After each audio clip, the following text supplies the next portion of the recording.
आइए आज शुरू करते हैं कक्षा 8 का चैप्टर 5 कोल एंड पेट्रोलियम यानी कि कोयला एवं पेट्रोलियम। इसके अंदर हम जो जानकारी लेंगे, जो चीज़ें समझेंगे, वो मैं आपको थोड़ा सा बता देता हूँ। पहले हम जानेंगे संसाधन, जीवाश्म ईंधन, कोयला, पेट्रोलियम, गैस और इन संसाधनों का विवेकपूर्ण उपयोग। संसाधन तो हम जानते होंगे क्या होता है, हम पहले भी पढ़ते आए हैं, लेकिन इन सभी बातों को हम थोड़ा थोड़ा करके जानेंगे।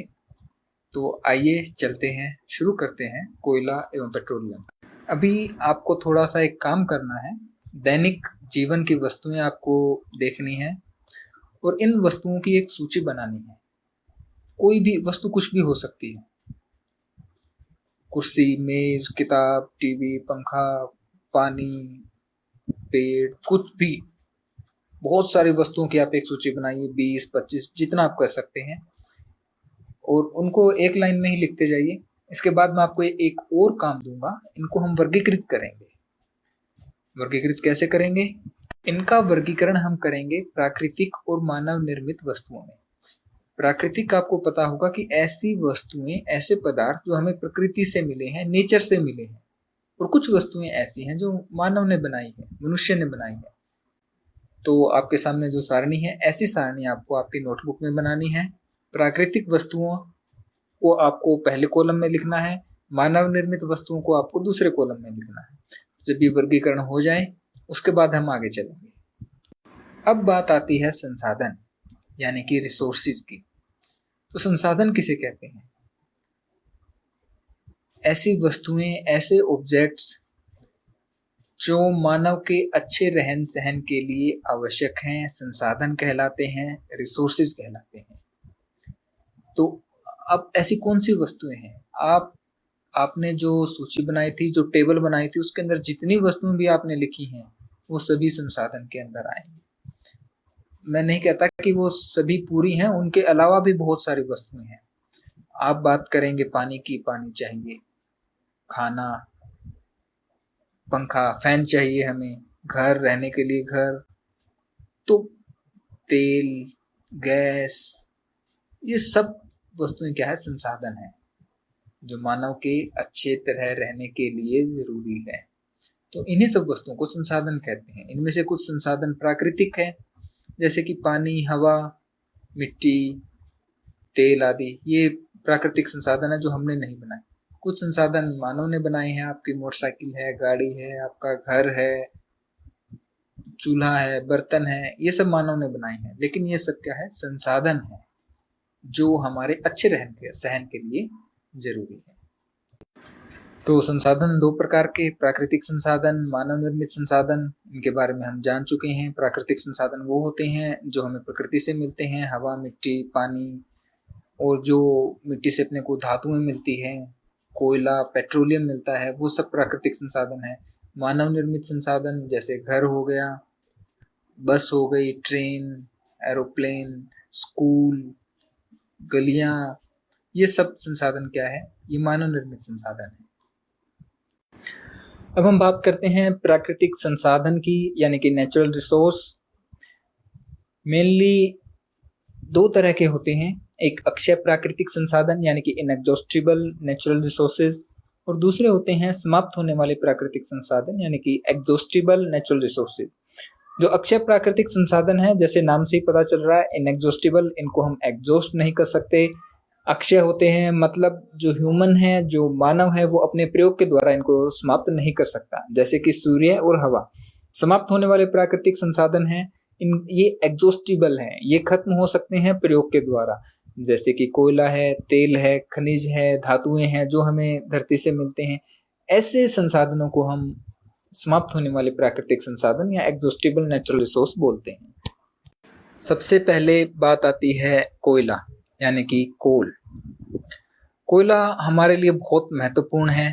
तो सबसे पहले मैं आपको बताऊं कि कोयला किसे कहते हैं। कोयला एक ठोस कार्बनिक पदार्थ है। इसका मतलब है कि ये ठोस रूप में हमें मिलता है और कार्बन का बना हुआ होता है।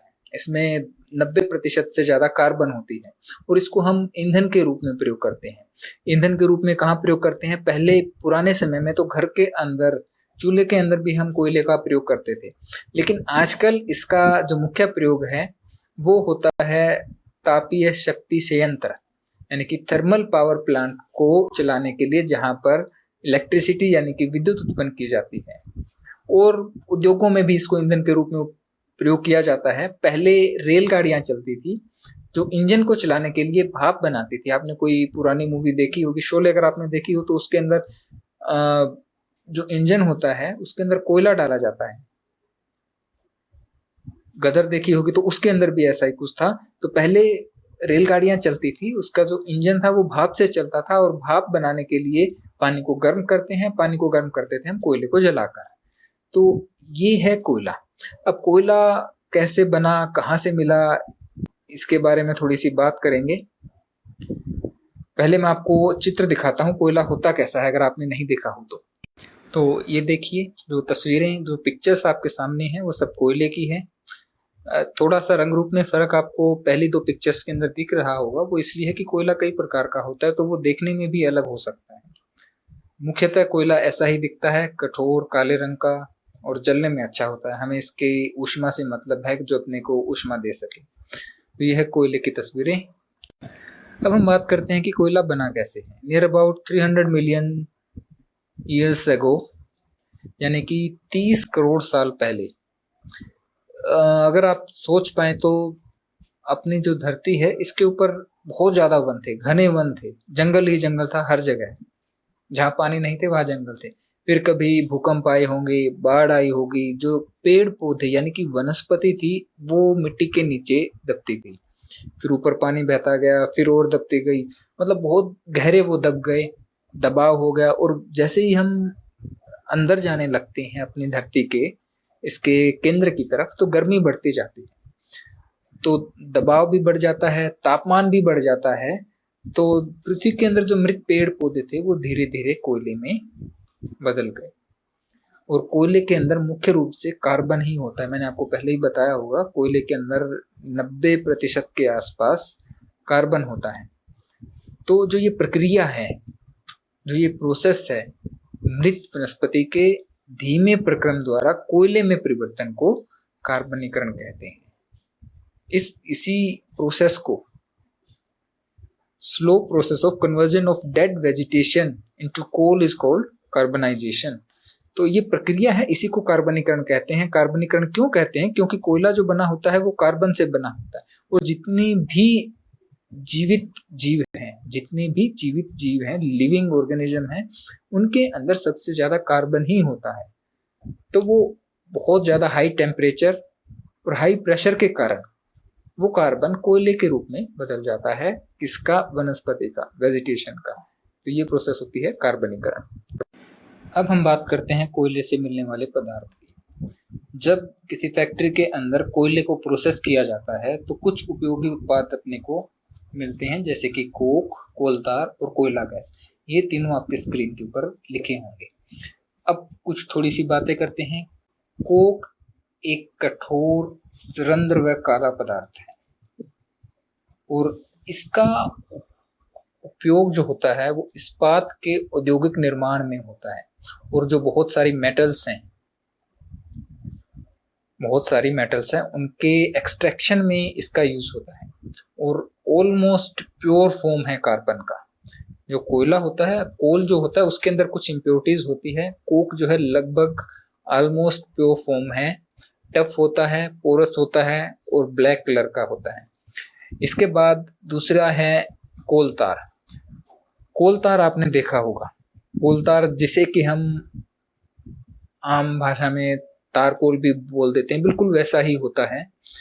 इसकी जो स्मेल है वो अच्छी नहीं होती है, काले रंग का गाढ़ा लिक्विड होता है, और लगभग 200 सब्सटेंस होते हैं, 200 पदार्थ होते हैं जो इसके अंदर मिले हुए होते हैं।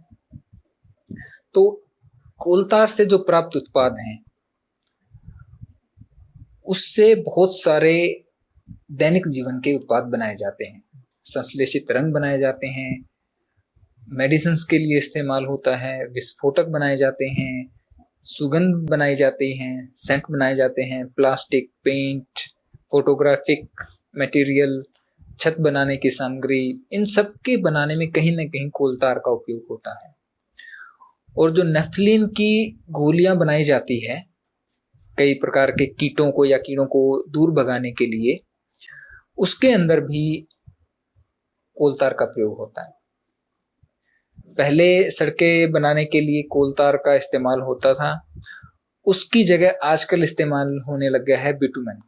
बिटुमेन एक पेट्रोलियम प्रोडक्ट है, पेट्रोलियम से मिलता है, इसके बारे में हम आगे पढ़ेंगे। अब तीसरा जो पदार्थ है, तीसरा जो उत्पाद है वो है कोयला गैस। तो कोयले की प्रोसेसिंग से जब हम कोक बनाते हैं तो साथ में कोयला गैस भी निकलती है, कोल गैस इसको बोलते हैं, वो हमें मिलती है। तो लंदन में 1810 और न्यूयॉर्क में 1820 के आसपास इस गैस से पहली बार सड़कों पर रोशनी की गई थी। आपने स्ट्रीट लाइट देखी होगी ना, सड़कों के ऊपर जो लाइटें लगी होती हैं, पहले लंदन और न्यूयॉर्क में वो गैस से जलाई जाती थी और उसके अंदर कोयला गैस का प्रयोग होता था। तो कोयला गैस कई जो उद्योग होते हैं, फैक्ट्रियां होती हैं, उनके अंदर ईंधन के रूप में उपयोग की जाती है, उनके लिए फ्यूल होता है। तो ये सब हमने पढ़ा कोयले के बारे में, कोयला कैसे बना, कैसे मिलता है। मिलने की अगर बात कहें तो कोयले की खान होती है जहां से कोयले को निकाला जाता है। खान क्यों होगी? क्योंकि कोयला कैसे बना है आप इस चीज को समझिए, क्योंकि जो वनस्पति थी, पेड़ पौधे थे, वो जमीन के नीचे दब गए और बहुत ज्यादा गर्मी और दबाव के कारण वो कोयले में बदल गए। अब वो जहां दबे थे वहीं पे वो कोयला बन गया, तो उसको निकालने के लिए हमें जमीन खोदनी पड़ती है, और जहां हम जमीनें खोदते हैं उसे हम खान कहते हैं। तो वहां से अपने को कोयला मिलता है। चलिए अब आगे चलते हैं और पेट्रोलियम के बारे में बातें करते हैं। पेट्रोलियम का सीधा सीधा पेट्रोल और डीजल मतलब नहीं है, ठीक है। पेट्रोल और डीजल अपने को पेट्रोलियम से ही मिलते हैं, लेकिन पेट्रोलियम होता है कच्चा तेल। यह गहरे रंग का तेलीय द्रव है और इसके अंदर बहुत सारी चीजें मिली हुई होती है, जैसे पेट्रोल, डीजल, स्नेहक तेल, पैराफिन मोम, इन सब का मिश्रण होता है पेट्रोलियम। अभी मैं आपको थोड़ी सा एक पिक्चर दिखाऊंगा, उसके अंदर आप देखना ये कैसा दिखता होगा। तो पेट्रोलियम के बारे में और डिटेल से हम अभी पढ़ेंगे। पहले आप एक पिक्चर देखिए। ये जो बोतल में है या ये जो नीचे गिरा हुआ है, बिल्कुल ऐसा, लगभग ऐसा पेट्रोलियम होता है। इसे हम क्रूड ऑयल, कच्चा तेल भी बोलते हैं, और इसे हम ऐसे कैसे इस्तेमाल नहीं कर सकते, इसको शुद्ध करना पड़ता है, क्योंकि हमने थोड़ी देर पहले ही बताया कि ये बहुत सारे पदार्थों का मिश्रण है, कई चीजें मिली हुई है, मिक्सचर है ये बहुत सारी चीजों का, तो उन सबको अलग अलग करना पड़ता है। पेट्रोल भी इसके अंदर है, डीजल भी इसके अंदर है, मिट्टी का तेल भी है, बिटुमेन अगर आपको याद हो तो वो भी इसके अंदर है। तो वो सारी चीजें अपने को अलग करनी पड़ती है, और उसी चीज को हम परिष्करण या रिफाइनमेंट बोलते हैं, वो भी हम आगे पढ़ेंगे। तो आइए आगे देखते हैं कि पेट्रोलियम को निकाला कैसे जाता है। तो अब हम बात करते हैं पेट्रोलियम निष्कर्षण यानी कि पेट्रोलियम एक्सट्रैक्शन की। आपके सामने जो पिक्चर है उसके अंदर आप देखिए जमीन है, उसके नीचे एक लेयर है और मिट्टी की, उसके बाद कहीं गैस है, गैस के नीचे तेल है, तेल मतलब पेट्रोलियम, यहाँ ऑयल का मतलब पेट्रोलियम, यहाँ क्रूड ऑयल है, उसके नीचे फिर पानी है। अब आप समझ सकते हैं, आपकी अब तक की जो जानकारी है कि जो तेल है वो पानी से हल्का होता है, इसी कारण वो पानी नीचे है, तेल ऊपर है। गैस है वो किसी भी द्रव से हल्की होती है, तो गैस तेल के ऊपर है, ये प्राकृतिक गैस है। यहां तक हम बोर करके कुएं खोदते हैं, पाइपें लगाते हैं, फिर वहां से तेल निकाला जाता है या गैस निकाली जाती है। अब बात आती है कि ये तेल बना कैसे है। हमने पढ़ा था कोयले के अंदर क्या हुआ था, वनस्पतियां दब गई थी मिट्टी के नीचे। इसी प्रकार जो समुद्र में रहने वाले जीव हैं, समुद्र बहुत बड़ा है, अपनी धरती का ज्यादातर हिस्सा पानी से ढका हुआ है, पानी है उसके ऊपर, जमीन इतनी नहीं है उसके, और उस पानी के अंदर समुद्र, यानी कि समुद्र के अंदर बहुत सारे जीव हैं। पानी के अंदर मछलियां, बड़ी मछलियां, केकड़े, छोटे मोटे अरबों जीव हैं। अब वो जीव मरते भी हैं, नीचे दब जाते हैं, ऊपर मिट्टी आती जाती है। तो लाखों सालों में, लाखों वर्षों में वायु की अनुपस्थिति, हाई टेम्परेचर यानी कि उच्च तापमान और हाई प्रेशर यानी कि उच्च दबाव ने उन मृत जीवों को पेट्रोलियम और प्राकृतिक गैस में परिवर्तित कर दिया। अब वहां से हम इन्हें निकालते हैं। अगर आपको थोड़ी सी जानकारी हो तो जो ज्यादातर तेल मिलता है वो हमें समुद्र में ही मिलता है, पानी के नीचे ही मिलता है ज्यादातर। ऐसा नहीं है कि और कहीं नहीं मिलता, लेकिन ज्यादातर हमें पानी के नीचे ही मिलता है। तो ये हमने देखा कि तेल यानी कि पेट्रोलियम का निष्कर्षण कहाँ से होता है और कैसे वो बना। वैसे इतिहास के बारे में जानते हैं। पेट्रोलियम एक्सट्रैक्शन सबसे पहले जो कुआं बना था या खोदा गया था क्रूड निकालने के लिए, यानी कि तेल निकालने के लिए, 1859 में पेंसिल्वेनिया अमेरिका में ये काम हुआ था। उसके 8 साल बाद भारत में असम के अंदर माकुम नामक स्थान पर तेल होने का पता चला। भारत के अंदर असम, गुजरात, बॉम्बे हाई, गोदावरी कृष्णा नदी के बेसिन में तेल मिलता है। तो ये भारत के अंदर है जहां हम तेल निकालते हैं। बात आती है पेट्रोलियम परिष्करणी यानी कि ऑयल रिफाइनरी की। इसको परिष्कृत करने की आवश्यकता क्यों पड़ती है? क्योंकि हम पहले ही बात कर चुके हैं कि कोई कच्चा तेल है, जो पेट्रोलियम है, उसके अंदर बहुत सारे संघटक होते हैं, बहुत सारे कंपोनेंट से वो बना होता है, बहुत सारे इंग्रेडिएंट्स होते हैं उसके अंदर जिनसे वो मिलकर बना होता है। वो एक मिक्सचर होता है बहुत सारी चीजों का, पेट्रोल, डीजल, बिटुमेन, पैराफिन, मोम, ऐसी चीजों का। तो उनको अलग करना पड़ता है, रिफाइन करना पड़ता है। ये काम होता है पेट्रोलियम रिफाइनरी यानी कि पेट्रोलियम परिष्करणी के अंदर। जो आपके सामने एक फोटो है वो एक रिफाइनरी का फोटो है। जो ये पिक्चर है रिफाइनरी की पिक्चर है, और उस दुनिया के अंदर जो सबसे बड़ी रिफाइनरी है, सबसे बड़ा तेल शोधक कारखाना है, वो भारत के अंदर गुजरात में है। जामनगर नाम की जो जगह है उसके अंदर सबसे ज्यादा एरिया में भी है और सबसे ज्यादा तेल को वो शुद्ध भी करता है। तो अब आगे बढ़ते हैं और कुछ पेट्रोलियम के जो इंग्रेडिएंट्स हैं, संघटक है, उनकी बात करते हैं। आपके सामने जो स्क्रीन पर लिखे हुए हैं वो संघटक है और उनका क्या उपयोग होता है। तो सबसे पहले है द्रवित petroleum gas, liquefied petroleum gas, LPG, जो अपने घर के अंदर सिलेंडरों में आती है, सिलेंडर्स में आती है, और जिसे हम इस्तेमाल करते हैं खाना बनाने के लिए ईंधन के रूप में। ये घरों में और उद्योगों में ईंधन के रूप में इस्तेमाल होती है एलपीजी गैस। दूसरा है पेट्रोल। पेट्रोल आप जानते ही हैं, मोटर ईंधन है, गाड़ियां चलती है, बाइक चलती हैं, स्कूटी चलती हैं। और शुष्क धुलाई। शुष्क धुलाई का मतलब है जब ड्राई क्लीन करवाते हैं, बहुत सारे कपड़े हैं जो हम घर पर नहीं धोते, बाहर दुकान पर ले जाते हैं ड्राई क्लीन के लिए, तो उसके लिए भी पेट्रोल का इस्तेमाल होता है।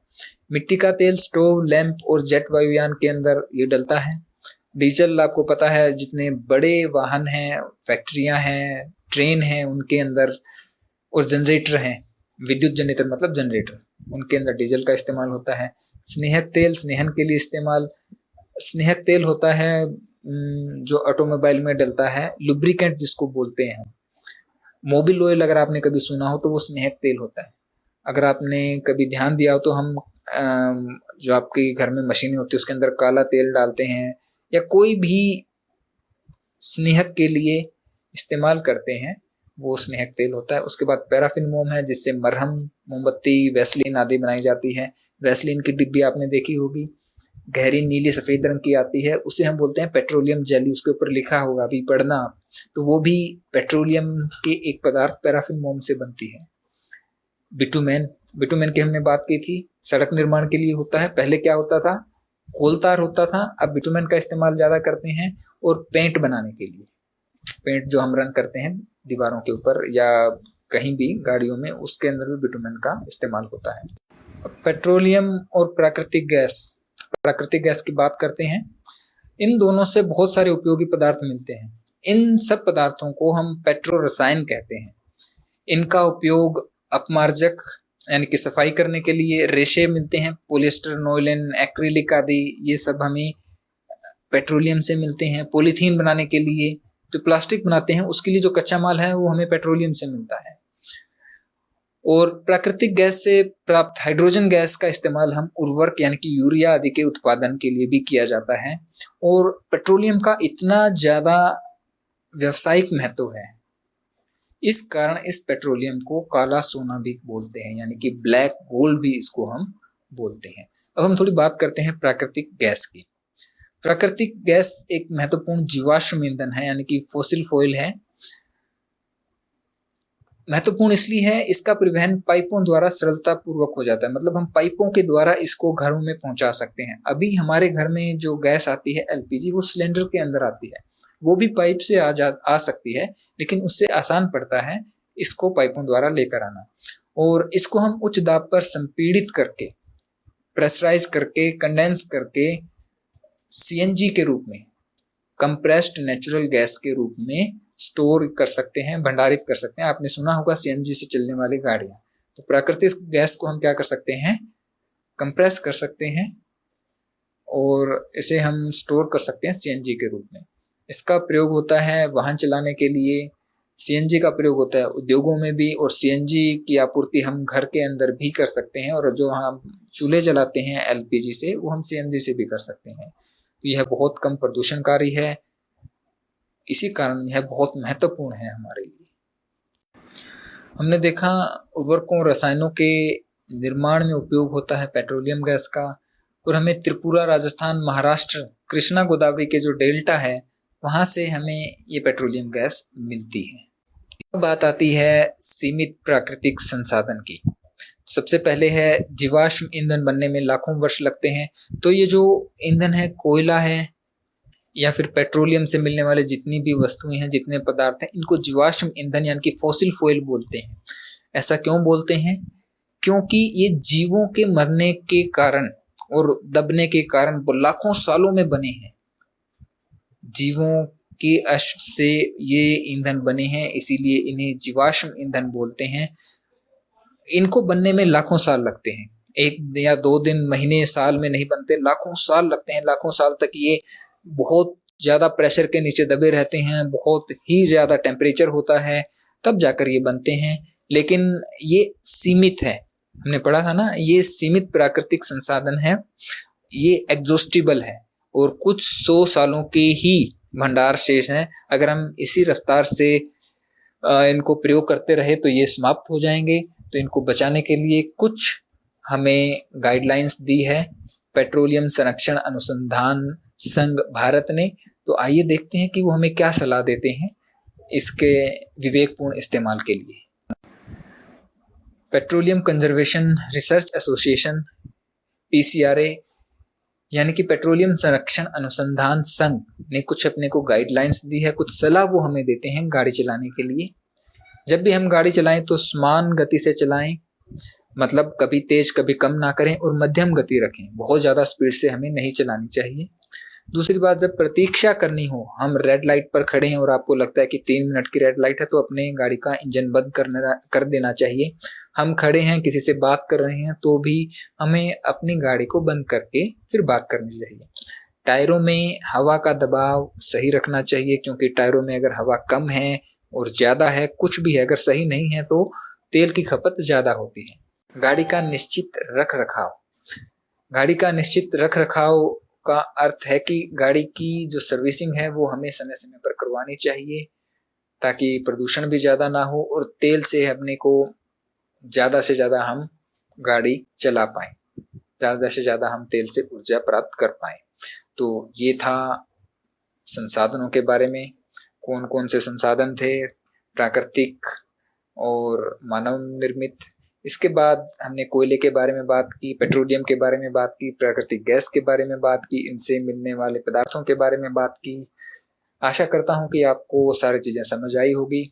नहीं आई है तो आप मुझसे पूछ सकते हैं। अब बारी है मूल्यांकन की। जो भी आपको टेबल बनाने दी जाती है या जो क्वेश्चंस हैं, ये आपकी बुक में से ही हैं। इन्हें आप देखकर, अपनी बुक में से ढूंढकर या वीडियो को दोबारा देखकर करिए, नोटबुक में नोट कर लीजिए। धन्यवाद।